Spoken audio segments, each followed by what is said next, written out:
We make a living by what we get, but we make a life by what we give.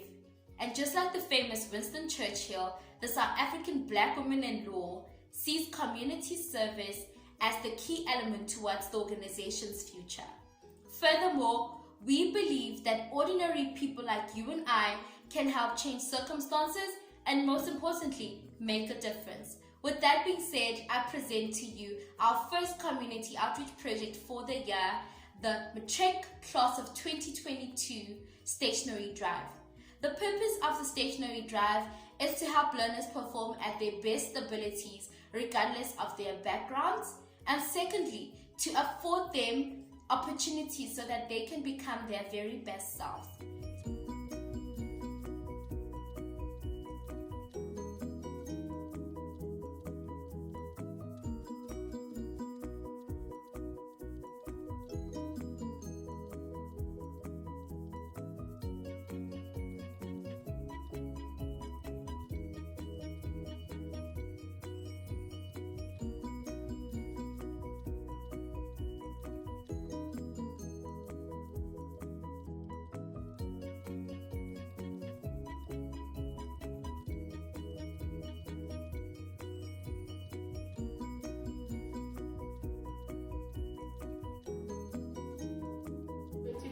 On this maroon shirt, that is Sepang. In 2013 we had only 18 kids when we started, and we were coming only 2 Saturdays in a month. And then 2014, 15, that's when we started to get donations for the shirts. That was our kitchen. We used to have a library with no books, but we just said it's a library. Yeah. We had an office, we had only 1 bedroom, and we used to have an activity room because that's what on Saturdays. Here our policy is God first, then education. So we tell the kids God first, then education. You're not destined to be here at Mpukum.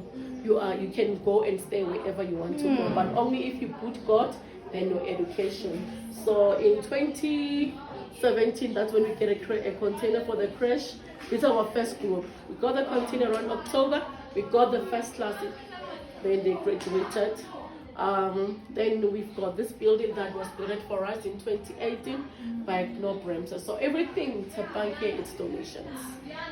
So currently Tsepang is catering for over 500 children on daily basis. Is this now food and education? Yes, we do. I'll show you the library.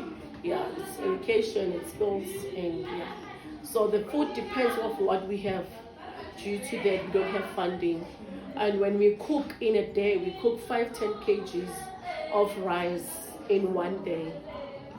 And we have to cook 40 kg of meal in one day due to the number that we have of kids.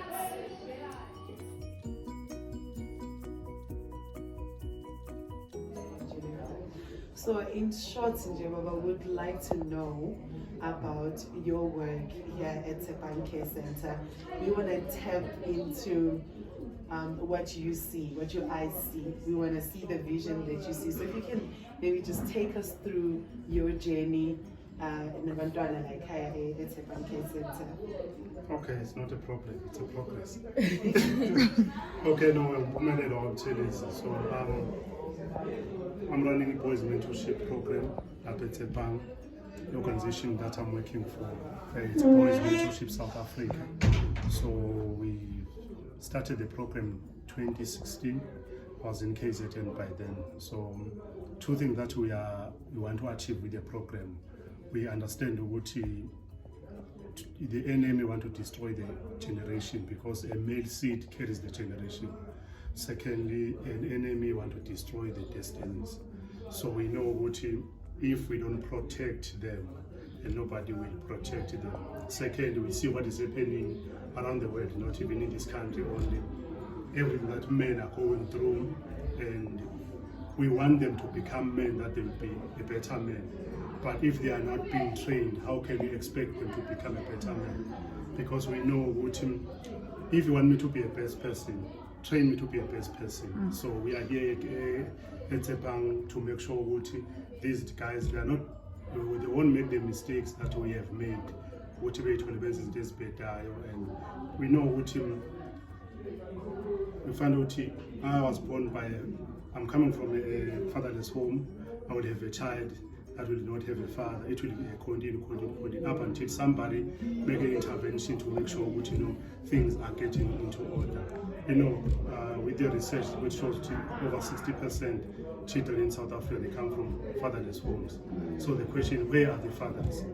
Why are they not in their lives?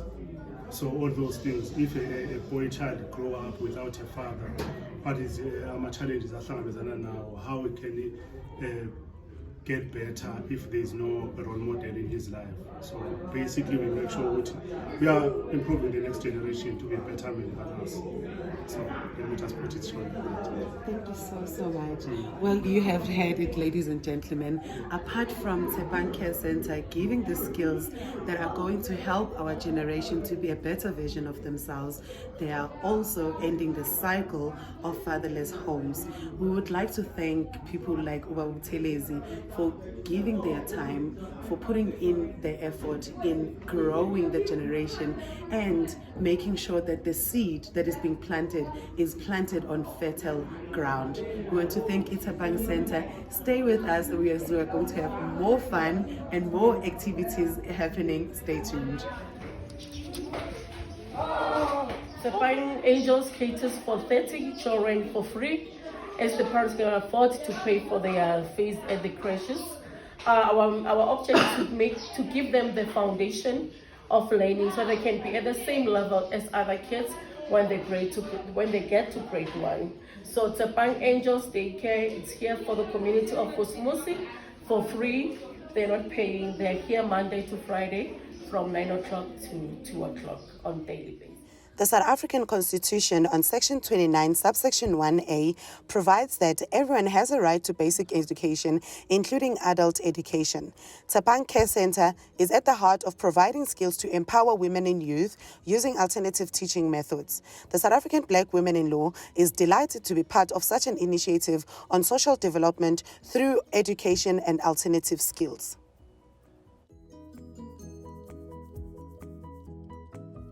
Development.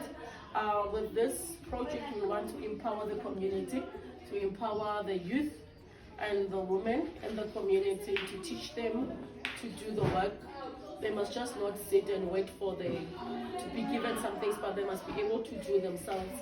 For a lady or for a mother to be able to do beadwork and sell it and buy herself a cabbage and say, today I'm cooking in my house from my own straight from my own hands. So yeah, we are doing sewing, we do beadwork, and we also do craft work. But our wish is to go and expand to many projects as possible. We also do the shoes here, as you can see. We do the shoes and the boots. So with this, we will try to generate an income also for the center, as Tshepang doesn't get funding from the government. So with this, we're trying to be able to generate an income to sustain us. Yes.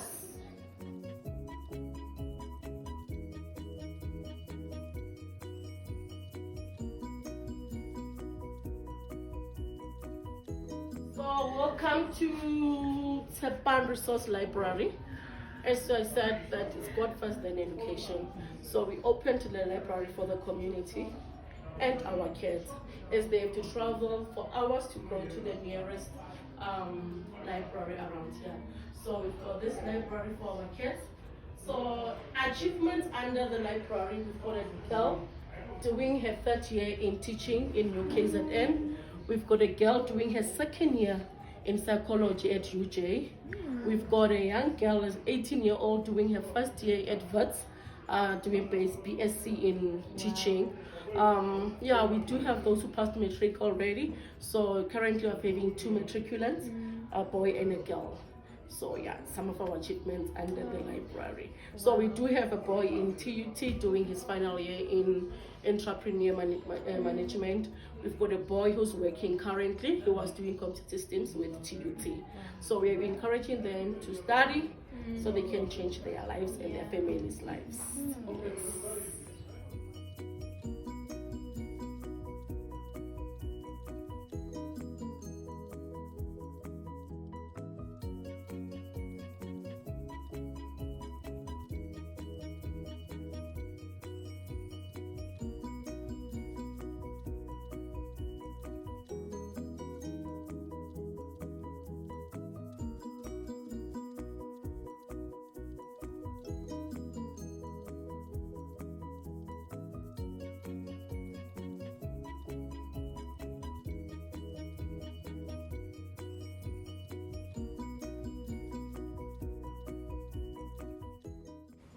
A special thank you to all our sponsors who made this drive possible.